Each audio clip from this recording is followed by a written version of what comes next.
El hombre que plantaba árboles.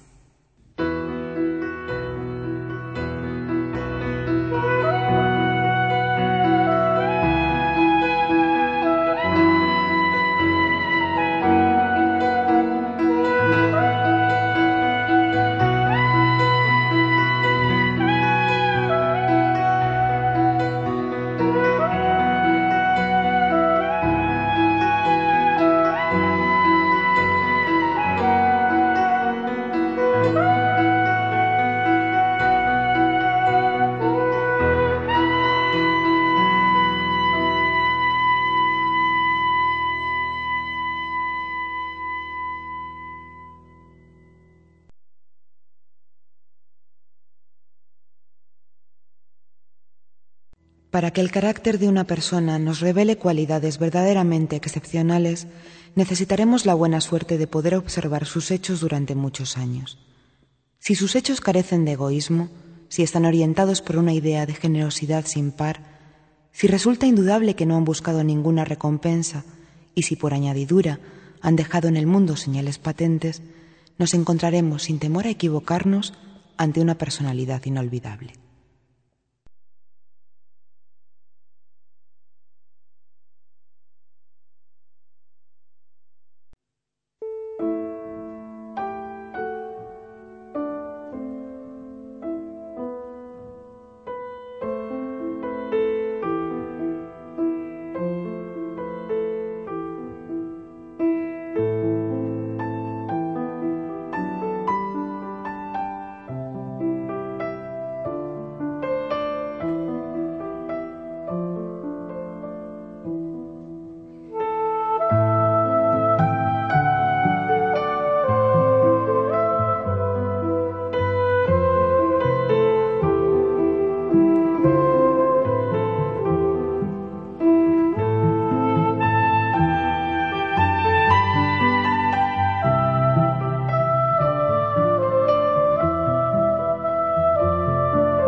Hace unos 40 años me encontraba yo en larga excursión a pie por oteros totalmente desconocidos para los turistas, en esa viejísima zona de los Alpes que penetra en la Provenza. Es una zona delimitada al sur y sureste por el curso medio del río Duranza, entre Sisterón y Mirabeau, al norte por el curso alto del río Drôme, desde su nacimiento hasta Die, y al oeste por los llanos de Aviñón y las estribaciones del Monte Ventoso.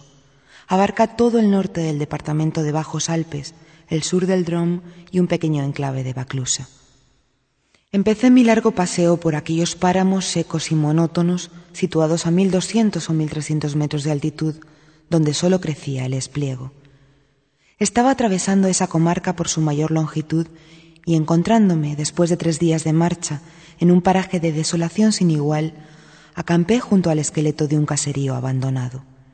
Me había quedado sin agua el día antes y tenía que encontrarla. Aquellas casas agrupadas, aunque en ruinas, como un antiguo nido de avispas, me hicieron pensar que alguna vez habría existido allí una fuente o un pozo. Y sí, existía una fuente, pero seca. Aquellas 5 o 6 casas sin techumbre, corroídas por el viento y la lluvia, y la pequeña capilla con la torre desplomada, estaban ordenadas como las casas y las capillas de los pueblos vivos, pero allí no quedaba rastro de vida. Era un espléndido y soleado día de junio, pero en aquellas tierras sin abrigo y cercanas al cielo, el viento soplaba con brutalidad insoportable. Sus rugidos entre el armazón de las casas semejaban los de una fiera que no ha podido comer en paz. Tuve que levantar el campamento.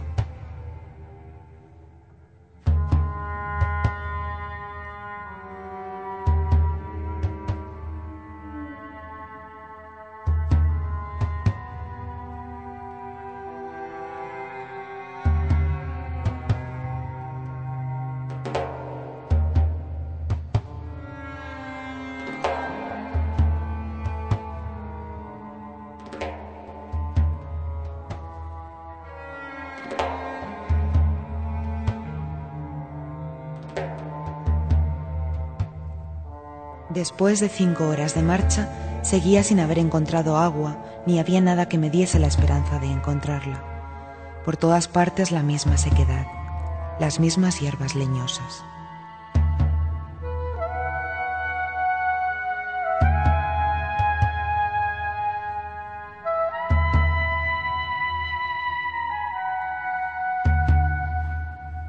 Me pareció advertir a lo lejos una silueta baja, oscura y erguida. La tomé por el tronco de un árbol solitario y me dirigí hacia ella. Se trataba de un pastor. Cerca descansaba una treintena de ovejas tendidas sobre aquella tierra ardiente.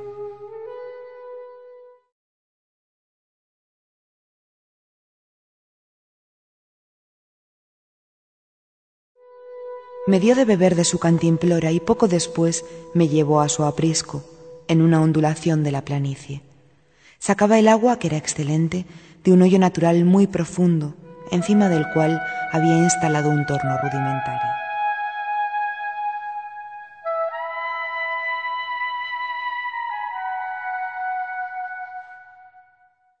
Era un hombre de pocas palabras, como todos los solitarios, pero se le veía seguro de sí mismo y confiado en esa seguridad, insólito en aquella comarca desprovista de todo.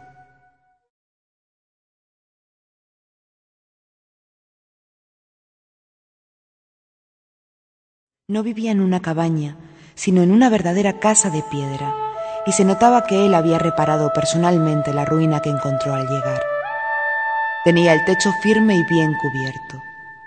El soplo del viento entre las tejas era como el rumor de las olas en la playa.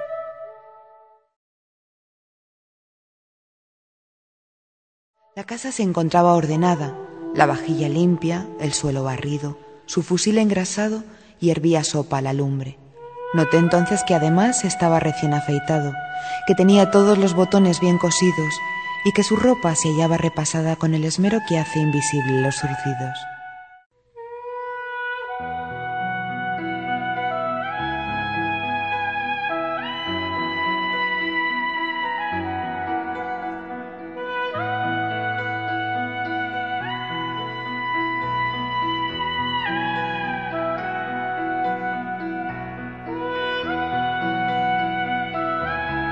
Me hizo compartir su cena y al ofrecerle después mi petaca me dijo que no fumaba. El perro, tan silencioso como él, era cariñoso sin empacho.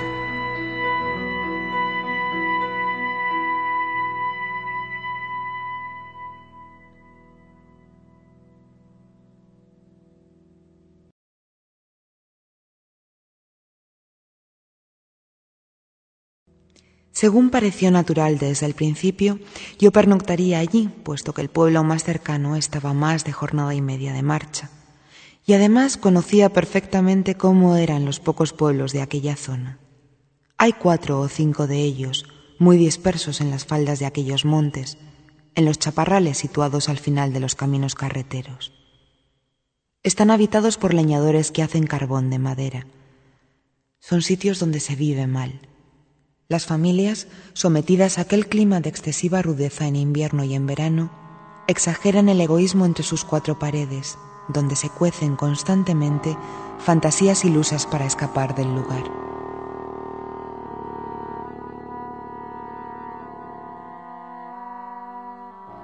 Los hombres van y vuelven a la ciudad, llevando carbón en sus camiones. Las cualidades más firmes se tambalean bajo esta perpetua ducha de agua fría. Las mujeres mascullan rencores. Compiten en todo, en la venta de carbón, por el banco de la iglesia, por virtudes contrarias unas a otras, por vicios también contrarios, por la lucha de intereses. Combaten sin cesar, y por si algo faltase, irrita los nervios un viento que tampoco cesa. Hay epidemias de suicidios y muchos casos de locura, casi siempre homicidas.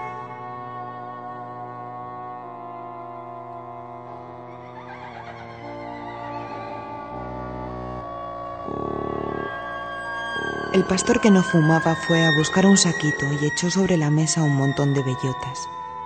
Se puso a examinarlas una tras otra con mucha atención, separando las buenas de las malas. Yo estaba fumando mi pipa y me ofrecí a ayudarlo, pero me dijo que eso era cosa suya. En efecto, viendo el cuidado que ponía en la labor, no insistí. Esa fue toda nuestra conversación. Cuando hubo seleccionado un montón suficiente, las contó de 10 en 10 mientras seguía eliminando las más pequeñas y las que estaban algo agrietadas, porque las examinaba con mucho detalle. Así, una vez que tuvo delante 100 bellotas perfectas, paró y nos fuimos a acostar.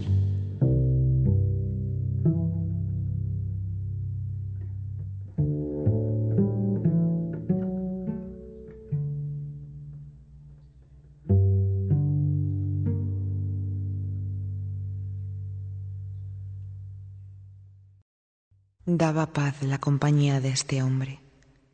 Al día siguiente le pedí permiso para descansar todo el día en su casa. Él lo encontró muy natural, o más exactamente me dio la impresión de que nada le podía molestar. Ese descanso no me era del todo imprescindible, pero yo estaba intrigado y quería saber más. Él sacó su rebaño y lo llevó al pasto. Antes de salir, mojó en un cubo de agua el saquito en que había metido las bellotas escogidas y contadas con tanto esmero.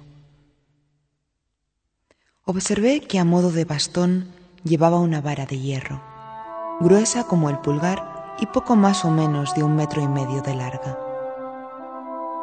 Yo hice como que me paseaba sin rumbo fijo, descansando, y seguí un camino paralelo al suyo. El pasto de sus animales estaba en una hondonada. Dejó el pequeño rebaño al cuidado del perro y subió hacia el sitio donde permanecía yo. Temí que viniese a reprocharme mi indiscreción, pero nada de eso. Era su camino y me invitó a acompañarle si no tenía otra cosa que hacer. Iba a 200 metros de allí, al Otero. Llegado al sitio a donde quería ir, se puso a hincar su vara de hierro en la tierra. De esa manera hacía un hoyo al que echaba una bellota y después lo rellenaba. Plantaba robles.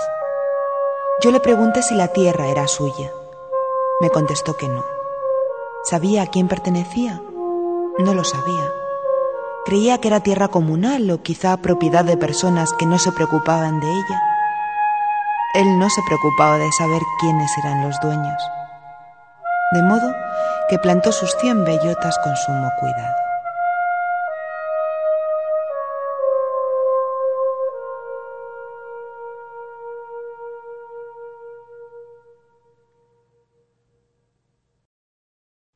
Después de comer, empezó de nuevo a seleccionar su semilla.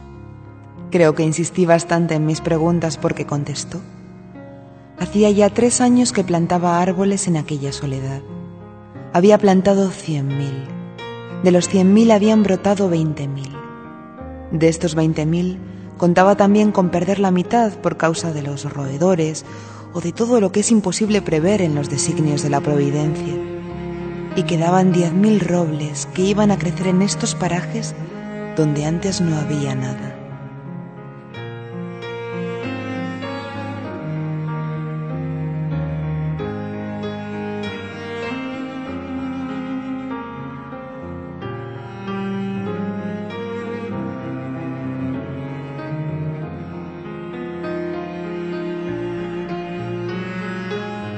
Fue entonces cuando sentí curiosidad por la edad de aquel hombre.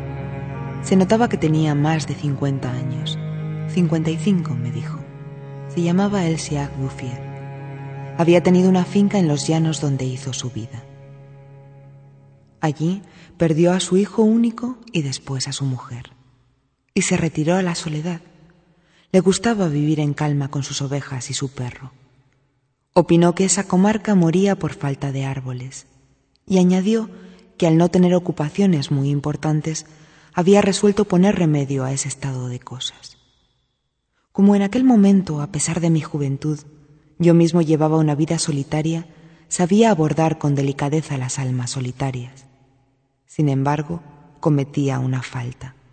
Precisamente por ser joven, tenía que imaginar el porvenir en relación conmigo mismo y con cierta búsqueda de la felicidad. Y le dije que 30 años después serían magníficos esos 10.000 robles. Me contestó, con mucha sencillez, que si Dios le prestaba vida, en 30 años habría plantado tantos que esos 10.000 serían como una gota de agua en el océano. Además, estaba estudiando ya la reproducción de las hayas y cerca de su casa tenía un plantel de ellas, brotadas de los hayucos. Eran hermosos los ejemplares que había protegido de sus ovejas con una empalizada. Y pensaba también en los abedules para terrenos que, me dijo, encerraban cierta humedad a algunos metros de la superficie del suelo. Al día siguiente nos separamos.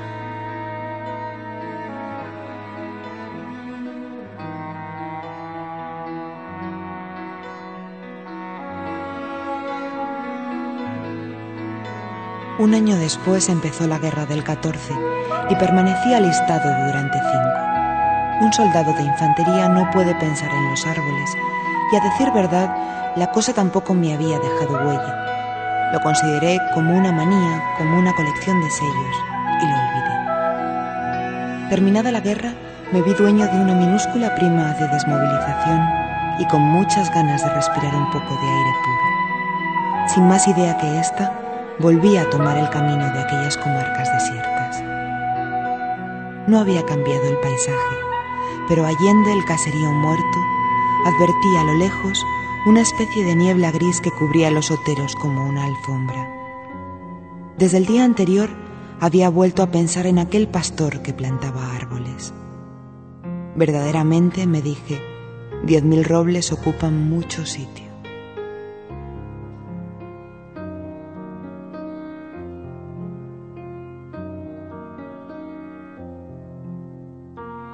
Durante 5 años había visto morir a demasiada gente para no imaginar con facilidad que también habría muerto Elsiag Bouffier, tanto más cuanto que a los 20 años consideramos a los hombres de 50 como unos viejos que no pueden tardar en morir. No había muerto, incluso estaba bastante lozano. Había cambiado de oficio, ya no tenía más que 4 ovejas, pero en cambio poseía un centenar de colmenas. Se había desembarazado de las ovejas que ponían en peligro sus plantaciones de árboles, porque, me dijo, y yo lo comprobé, no se había preocupado para nada de la guerra. Prosiguió plantando árboles de modo imperturbable.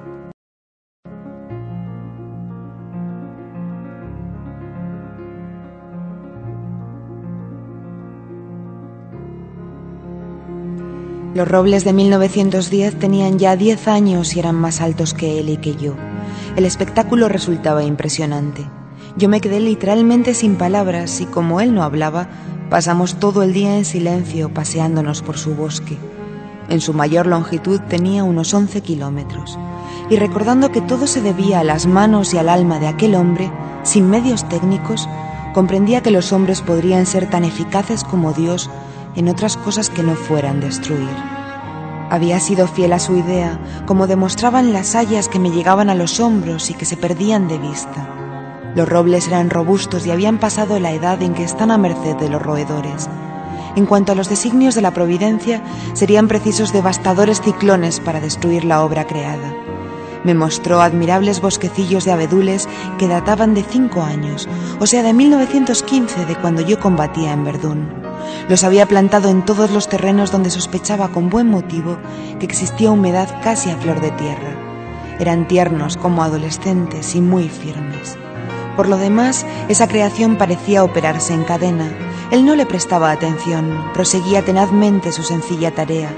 Pero al regresar, pasando el caserío, vi correr agua por arroyos secos desde épocas inmemoriales. Era la obra más formidable de reacción que me haya sido dado presenciar. Aquellos arroyos secos tuvieron agua en tiempos muy antiguos.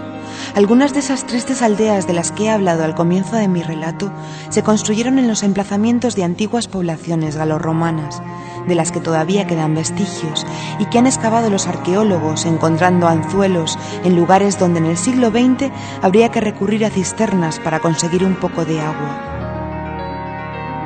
El viento dispersaba ciertas semillas.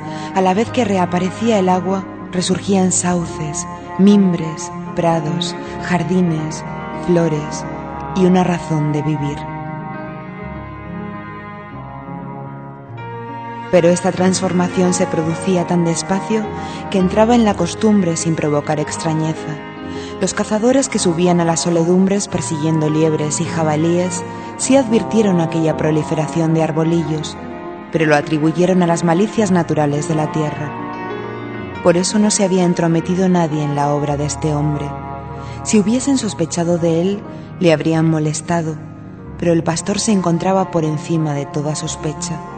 Ni la gente, ni las autoridades, ¿quién habría podido imaginar una generosidad tan grande y tan terca?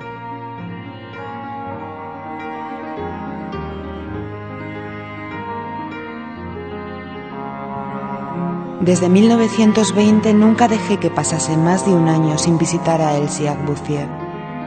Jamás le vi dudar ni desanimarse, y sin embargo, Dios sabe si Él mismo no nos empuja a hacerlo.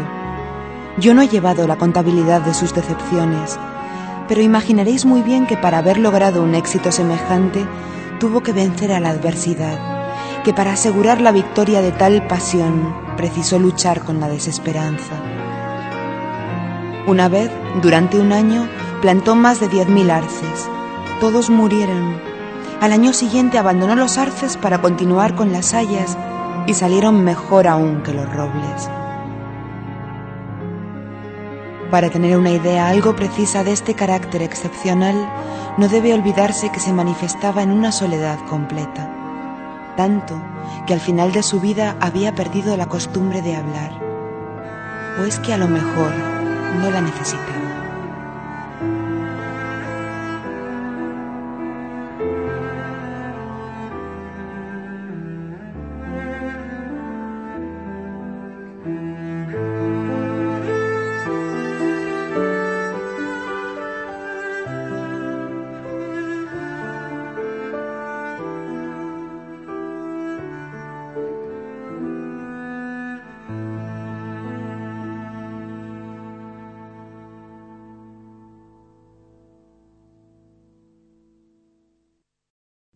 En 1933 recibió, perplejo, la visita de un guarda forestal, funcionario que venía a comunicarle la terminante prohibición de encender fuegos al aire libre y evitar, así, peligros de incendio a aquel bosque natural. Era la primera vez que se veía crecer por sí solo todo un bosque. En aquella época, este hombre sencillo iba a plantar hayas a 12 kilómetros de su casa, y para evitar el trayecto de ida y vuelta, porque entonces tenía ya 75 años, pensaba construir una pequeña casa de piedra sobre el mismo terreno. Realizó este proyecto al año siguiente. En 1935 llegó toda una delegación oficial para examinar aquel bosque natural. Venía un gran personaje de la Dirección de Aguas y Bosques, un diputado, técnicos. Soltaron muchas palabras inútiles y decidieron que tenían que hacer algo, pero afortunadamente no hicieron nada, salvo lo único conveniente, poner el bosque bajo la protección del Estado, prohibiendo cortar leña. Y es que no dejaba de resultar fascinante la hermosura de aquellos árboles, jóvenes y saludables. Ni siquiera el diputado pudo sustraerse a la emoción. Uno de los miembros de la delegación era un capitán forestal amigo mío. Le expliqué el misterio. Un día de la semana siguiente fuimos los dos a buscar a El Siac Bouffier. Lo encontramos en plena tarea a 20 kilómetros del sitio que había recibido la inspección. El capitán forestal no era en vano amigo mío. Conocía el valor de las cosas, comprendió la situación y supo estar callado. Ofrecí unas provisiones que llevaba de regalo y que compartimos los tres, pasando algunas horas en silenciosa contemplación del paisaje. La parte de donde veníamos estaba cubierta por árboles de 6 a 7 metros de altura. Recordaba el aspecto que tenía aquella comarca en 1913. Era un desierto. El trabajo regular y tranquilo, el aire puro de los montes, la frugalidad y sobre todo la serenidad de espíritu habían dado a aquel anciano una salud casi ostentosa. Era un atleta de Dios. Y yo me preguntaba cuántas hectáreas llegaría a cubrir todavía de árboles.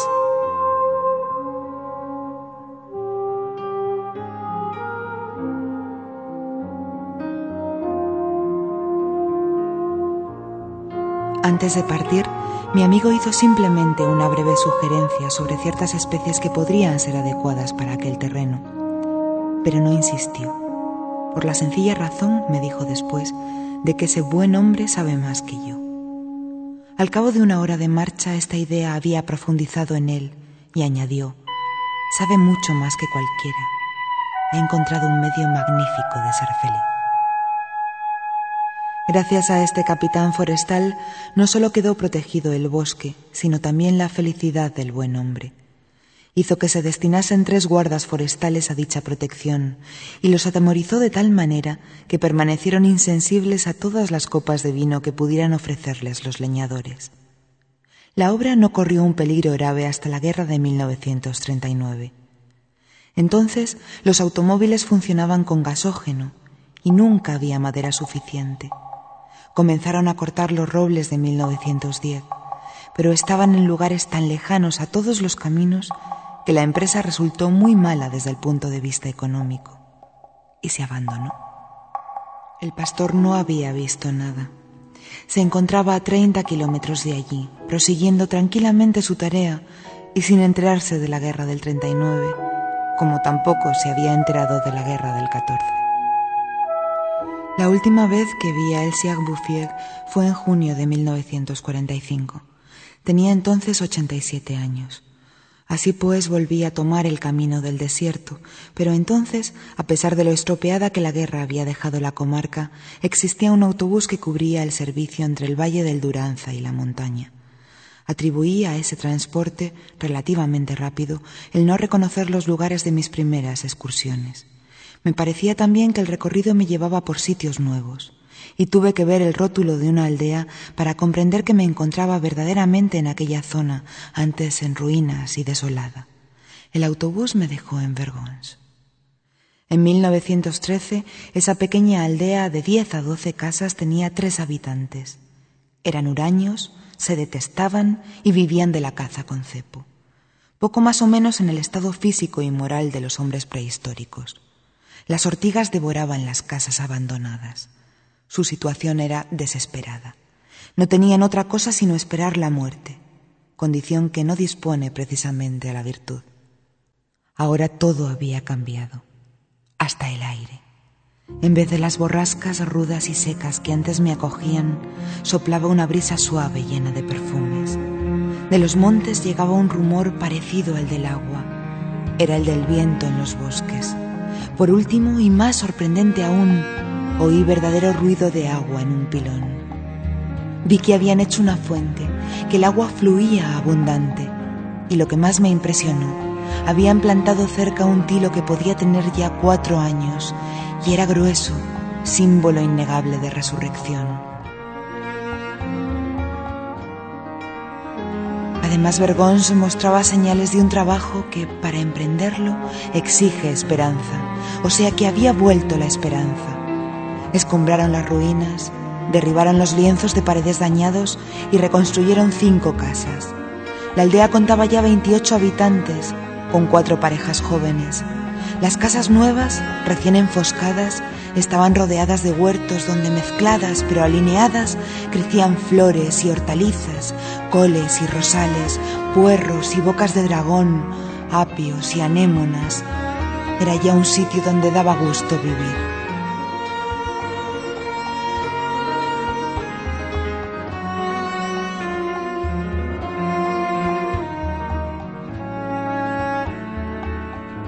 Desde allí seguí mi camino a pie. La guerra acababa de terminar y la vida no podía haber florecido por entero, pero Lázaro se había levantado de la tumba.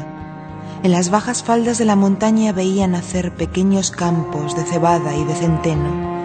En el fondo de los valles estrechos verdeaban unos prados. Solo han tenido que pasar los 8 años que nos separan de esa época para que toda la comarca resplandezca de gozo y salud. Donde estaban las ruinas que vi en 1913, se levantaban ahora casas limpias, bien enfoscadas, que denotaban una vida feliz y cómoda. Los manantiales antiguos, alimentados por las lluvias y las nieves que retienen los bosques, han vuelto a fluir. Se han canalizado las aguas. Junto a cada finca, en bosquecillos de arces, se desbordan los pilones de las fuentes sobre alfombras de hierbabuena.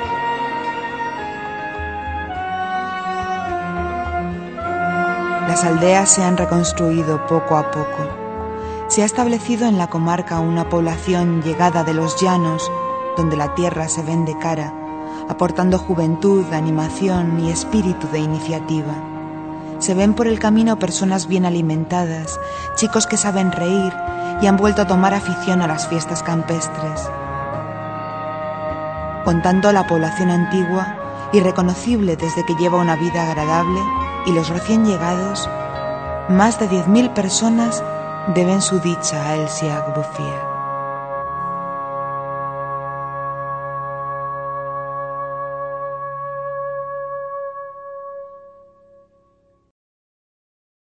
Cuando pienso que ha bastado un hombre solo, con sus sencillos recursos físicos y morales, para convertir aquel desierto en un vergel, me parece que a pesar de todo la humanidad es admirable. Y cuando reparo en todo lo que ha hecho falta para conseguir este resultado, tanta constancia en la grandeza de alma, tan ardiente generosidad, me invade un inmenso respeto por aquel viejo campesino sin instrucción que supo llevar a buen término esta obra divina. El Siag Bufiag murió apaciblemente en 1947, en el hospicio de Banon.